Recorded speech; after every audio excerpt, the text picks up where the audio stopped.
వచ్చిన మీ అందరికీ నా వందనాలండి. సిఆర్ గారికి, సంఘపతులకి, టీసీసీ గారికి, ట్రెజరర్ గారికి అందరికీ నా వందనాలండి. రేహాను సువార్త పాశ్రామ్ గారికి నా వందనాలండి. రేహాను సువార్త 19వ అధ్యాయము 28వ వచనం. అటు తర్వాత సమస్తము అప్పటికి సమాప్తమైనదని యేసు ఎరిగి లేఖనము నెరవేరినట్లు నేను తప్పుకొనుచున్నాను. సిలువలో పలికిన 5వ మాట తప్పుకొనుచున్నాను. లేఖనములో నెరవేరినట్లు ఆయన తప్పుకొనుచున్నానండి. ఇక్కడ రాయబడినట్టుగానే ఆయన సిలువలో ఆ మాట పలికాను. మనము తప్పిక అంటే కేవలము శరీర సంబంధమైన తప్పిక కాదండి, ఆధ్యాత్మికమైన తప్పిక కలిగి ఉండాలి. మనలో ఇక్కడ ఎంతమంది దాహం కలిగి ఉన్నారు? సిలువ వేసినప్పటికీ అతను కలిగిన బాధలను తప్పిక అయిందేమో, కానీ దేవుడు ఆత్మీయమైన తప్పిక కలిగి మాటను పలికాడు. దేవుడు తప్పిక అని అడిగినప్పుడు మనము చెరకనే ఇచ్చాము. అయితే దేవుడు ఎందుకు ఈ మాటను పలికారంటే మనలో చాలామంది ఇంకా పాపులుగానే ఉన్నాము. ఒక ఆత్మీయను నశించుకోవడము ఆయనకి ఇష్టము లేదు. ఆయనను సిలువ వేస్తున్నప్పటికీ ఇంకా చాలామంది రక్షించబడాలి కాబట్టి ఆయన ఆత్మ కోసం దాహం అనే మాటను పలికారు. రోమిలికి రాసిన పత్రిక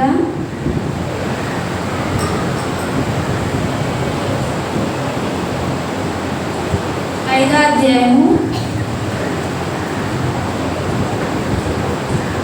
8-9 వచనాలు చదివినప్పుడు, అయితే దేవుడు మన ఎడల తన ప్రేమను వెల్లడిపరుచుచున్నాడు. ఎట్లనగా మనం ఇంకా పాపమై ఉండగానే క్రీస్తు మన కొరకు చనిపోయాను. కాబట్టి ఆయన రక్తము వలన ఇప్పుడు నీతిమంతులుగా తీర్చబడి మరింత నిత్యముగా ఆయన ద్వారా ఉగ్రత నుండి రక్షించబడ్డాం. చాలండి. కాబట్టి ఆయన రక్తము వలన మనల్ని ఇప్పుడు నీతిమంతులుగా తీర్చబడ్డాం. మన జీవితంలో మనకు ఎలాంటి తప్పుగా కలిగి ఉండాలంటే యెషయా గ్రంథము 55వ అధ్యాయము తప్పుకున్న వాళ్ళ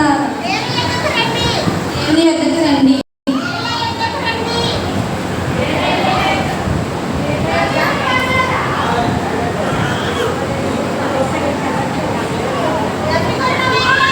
తప్పికొని వాళ్ళారా నీళ్ళ వద్దకు రండి, లోకల లేని వాళ్ళారా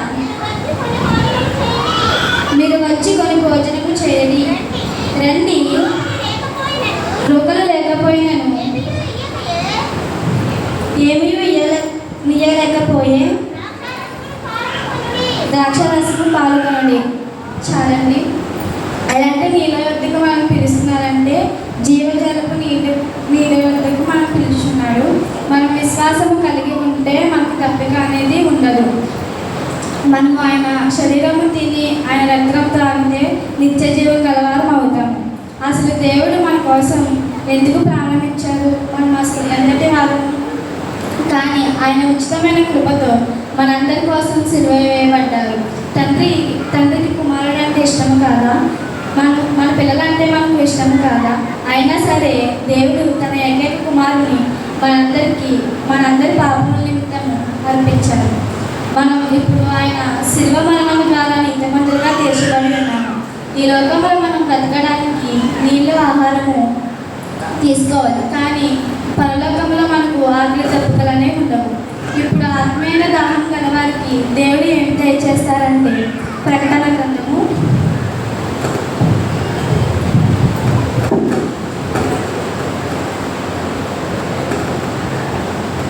21వ అధ్యాయము 6వ వచనం. మరియు ఆయన నాతో ఇట్లనెను, సమాప్తమైనవి నేనే, అల్ఫయు ఒమేగయు, అనగా ఆదియు అంతమునే ఉన్నవాడును, దప్పుకొని వానికి జీవజల బుగ్గలోని జలమును నేను ఉచితంగా అనుగ్రహించాను. చాలండి. ఇక్కడ దాహము కొనవారికి ఏం దయచేస్తారంటే జీవజల బుగ్గలు అనేది దయచేస్తారు.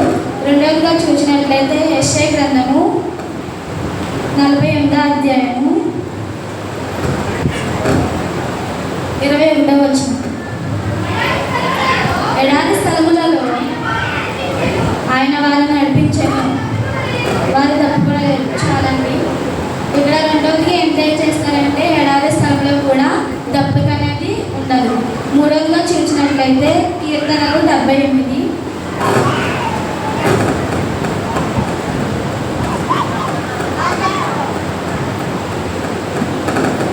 15వ వచనం చదువుకుందాం. అరణ్యములో ఆయన బండలు చీల్చి సముద్రమంత సమృద్ధిగా వారికి నీళ్లు త్రాగనిచ్చారు. చాలండి. మూడవదిగా అరణ్యంలో కూడా సముద్రమంతా సమృద్ధిగా నీళ్ళు అనేది తెలియజేస్తారు.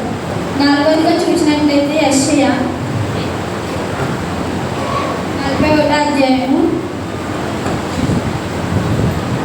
17వ వచనం. దీనదరిద్రులు నీళ్ళు వెతుకుచున్నారు, నీళ్ళు దొరకక వారి నాలుక దొంగ చేత ఎండిపోయి. చాలు. ఇక్కడ నాలుగుగా చూసినట్లయితే దేవుడు మనల్ని ఎన్నడూ కిడవలని సెలవిస్తున్నారండి.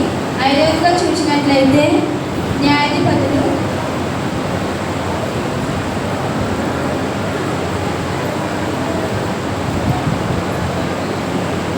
15వ అధ్యాయం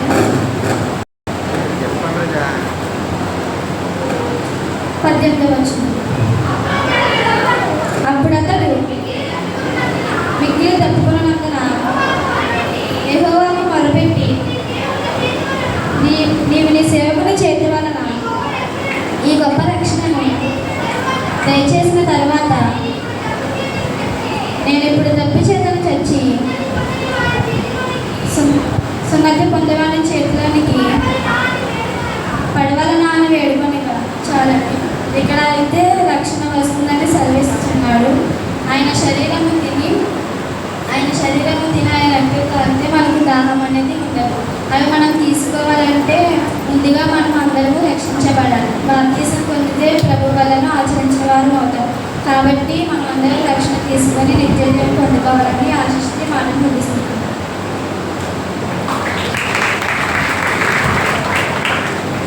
మంచిదండి. చెప్పని ఎవరైనా 5వ మాట వివరించిన విన్నికి హృదయపూర్వకంగా తెలియజేస్తున్నాను. 6వ మాట వెళ్ళే సమయంలోనూ